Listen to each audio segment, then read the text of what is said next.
दोस्तों आपके मन में भी ये सवाल जरूर आया होगा कि आखिर दुबई के पास इतना पैसा कहां से आया। अगर आपको लगता है कि दुबई तेल की वजह से इतना अमीर है तो आपको बता दें कि दुबई में तेल की खोज करीब 55 साल पहले की गई थी, लेकिन यह इसकी कमाई का केवल 1% है। तो आखिर ऐसा क्या है कि सिर्फ एक रेतीली जगह से दुबई अचानक इतना विकसित शहर बन गया। तो चलिए जानते हैं। उससे पहले चैनल को सब्सक्राइब करके बेल आइकॉन ऑन कर लीजिएगा ताकि आगे भी आपको हमारी वीडियोस देखने को मिलती रहे। दोस्तों आज भले ही दुबई में ऊंची ऊंची बिल्डिंग्स, बड़े बड़े होटल्स और महंगी महंगी गाड़ियां हों, लेकिन आज से करीब 40 साल पहले दुबई में हर तरफ रेत ही रेत दिखाई पड़ती थी। उस वक्त दुबई में ना तो खेती बाड़ी होती थी और ना ही दुबई के पास खुद का पीने का पानी था। फिर भी आज दुबई दुनिया के सबसे विकसित शहर में शुमार है। यहाँ की पुलिस फोर्स जीप नहीं बल्कि महंगी महंगी लग्जरी कारों में चलते हैं। दुबई ने दुनिया का सबसे पहला 7 स्टार होटल बुर्ज अल अरब बनाया, दुनिया की सबसे ऊंची बिल्डिंग बुर्ज खलीफा बनाई। तो आखिर दुबई के पास इतना पैसा आया कहाँ से? तो चलिए आपको 1966 में ले चलते हैं, जब दुबई के द फतेह ऑयल फील्ड में तेल की खोज की गई थी। फिर 3 साल बाद दुबई ने तेल को एक्सपोर्ट करना शुरू कर दिया। 1971 में दुबई यूएई का हिस्सा बना। 1972, 1973 और 1982 में दुबई ने 3 और नए ऑयल फील्ड्स की खोज की।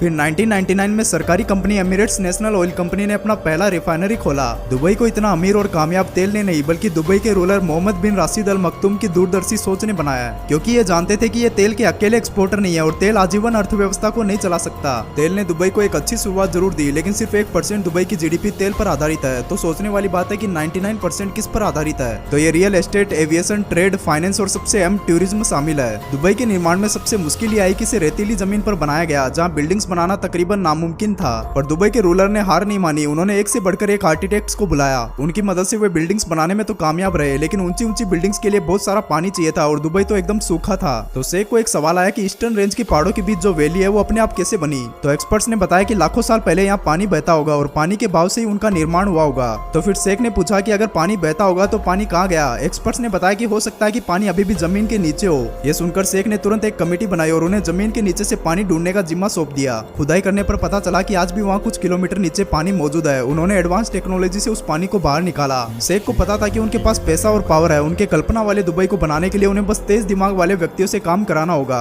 शेख ने अपनी कल्पना के अनुसार दुबई का निर्माण शुरू किया। उन्होंने एक ऑयल बेस्ड इकोनॉमी को टूरिज्म बेस्ड और ट्रेड बेस्ड इकोनॉमी बना दिया। शेख ने कच्ची जमीन पर दुनिया की सबसे ऊंची बिल्डिंग बुर्ज खलीफा बनवाई। दुनिया का सबसे पहला और अकेला सर्टिफाइड होटल बुर्ज अल अरब बनाया। उस वक्त सबसे ऊंचा होटल JW मैरियट बनाया। मैनमेड आइलैंड पाम जुमीरा बनाया। दुनिया का सबसे बड़ा फूलों का बगीचा बनाया। दुनिया का सबसे बड़ा सोने का बाजार बनाया। इन्होंने under water hotel, under water bridge, under water tennis court बनाया। दुनिया का सबसे लंबा ऑटोमेटेड ट्रेन नेटवर्क बना दिया। सबसे ऊंचा टेनिस कोर्ट बना दिया। दुबई में अब तक ऐसी कई चीजें हैं जो या तो सबसे बेहतरीन है या बनाई जा रही है। इसी वजह से दुबई को सिटी ऑफ क्रेन्स भी कहा जाता है, क्योंकि यहाँ वर्ल्ड की 20 to 25% क्रेन्स मौजूद है। इतनी तेजी से विकास करते इस शहर की कामयाबी के पीछे उनके कड़े नियम और ऑटोमेटेड सर्विलेंस ने भी अहम भूमिका निभाई है। दुबई में पब्लिक ट्रांसपोर्ट में खाना या पीना गैर कानूनी है, वहीं भारत में ऐसा नहीं है। दुबई में गंदी गाड़ी रखना भी गैर कानूनी है। पकड़े जाने पर भारी जुर्माना भरना पड़ता है। गाड़ी को गलत तरह या गंदे पानी से साफ करना भी अपराध है। आपको अपनी कार को पूरी तरह से मेंटेन रखना होगा। दुबई पुलिस दुनिया की सबसे तेज पुलिस है, क्योंकि यहाँ उनके पास आपको सुपर कार्स देखने को मिलती है। दुबई ने करप्शन फ्री और बेहतर सपोर्ट के लिए स्मार्ट पुलिस स्टेशन भी बनाया है, जिनमें कोई भी पुलिस वाला नहीं है बल्कि डिजिटल मशीन्स लगी हुई है। इनमें आप डायरेक्ट किसी भी तरह की रिपोर्ट या कंप्लेंट दर्ज करवा सकते हैं। दुबई अलादीन की कहानी पर आधारित अलादीन सिटी बनाने जा रहा है। सच में दुबई एक ऐसा शहर है जिसे हर किसी देश को प्रेरणा लेनी चाहिए। ऐसे कुछ नया मजेदार देखने के लिए चैनल को सब्सक्राइब कर बेल आइकॉन ऑन कर लीजिएगा।